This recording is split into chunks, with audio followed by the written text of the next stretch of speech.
Okay, I'm gonna give this a go. Yep, I'm still behind my video.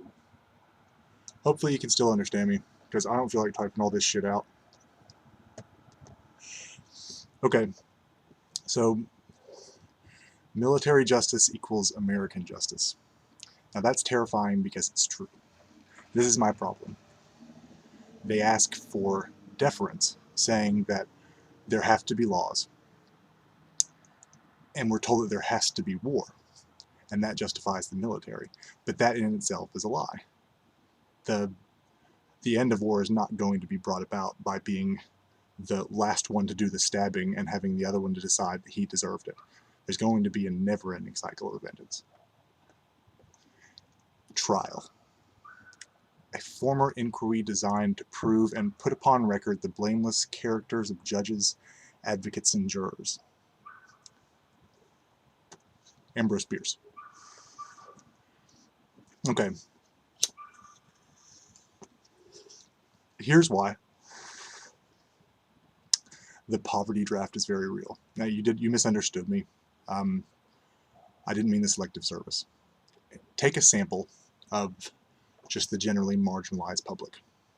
You have a black kid, a Hispanic kid, God, I'm gonna get in trouble for saying Italian kid, and just a kid of, for now, indeterminate ethnicity.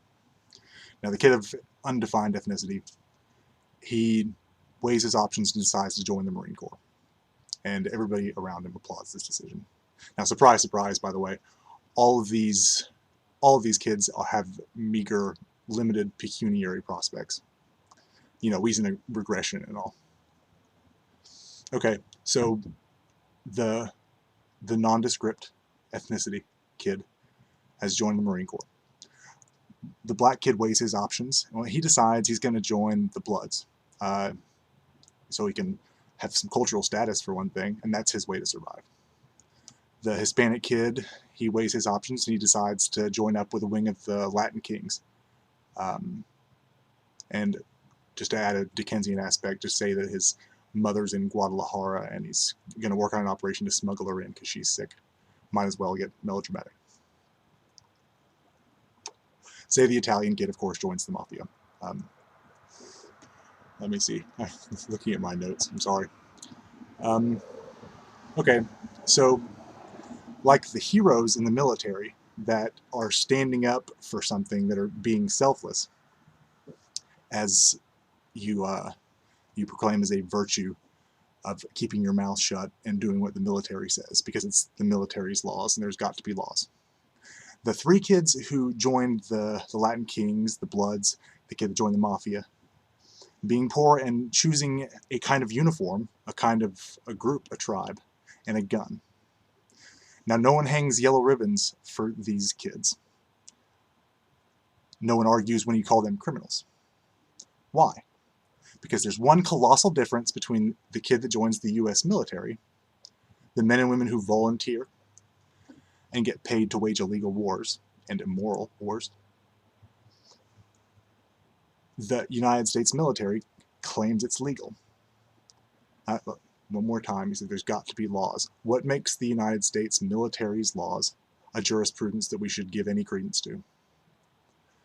Are you going to tell me that Bradley Manning should have known that because he did what he thought was right, that he was going to be locked in a cell for 23 hours a day, beaten and humiliated?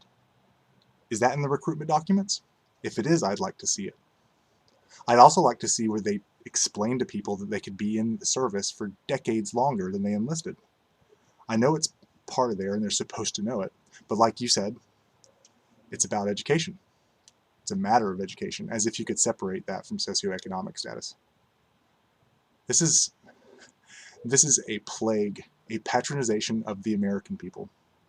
Just like you perhaps didn't mean to patronize me in saying there have to be laws, Ken.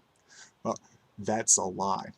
There don't have to be laws because there have to be laws. There are things that we all believe in, seem to believe in, and first of all, it's doing the right thing, and doing the right thing as something separate from the statutory laws. We accept that the the United States Constitution is not the ultimate authority. We can pass amendments to it, right? And by what authority do we pass those amendments? By ethical principles that we all agree on, the right to the freedom of speech, the right to life. These are not rights that you can give up. I can't give up my right to life. It can be violated, and I can choose to kill myself, I guess.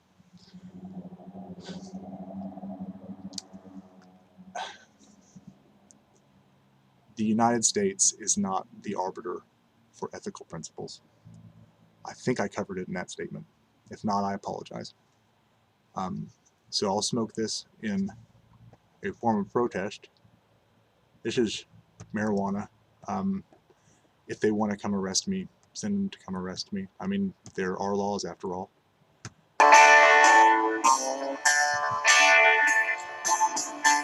This is Raunchy by Bill Justice. Good classic rock tune. Peace.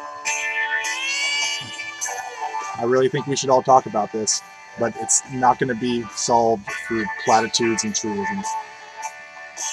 How the fuck do I turn my camera off?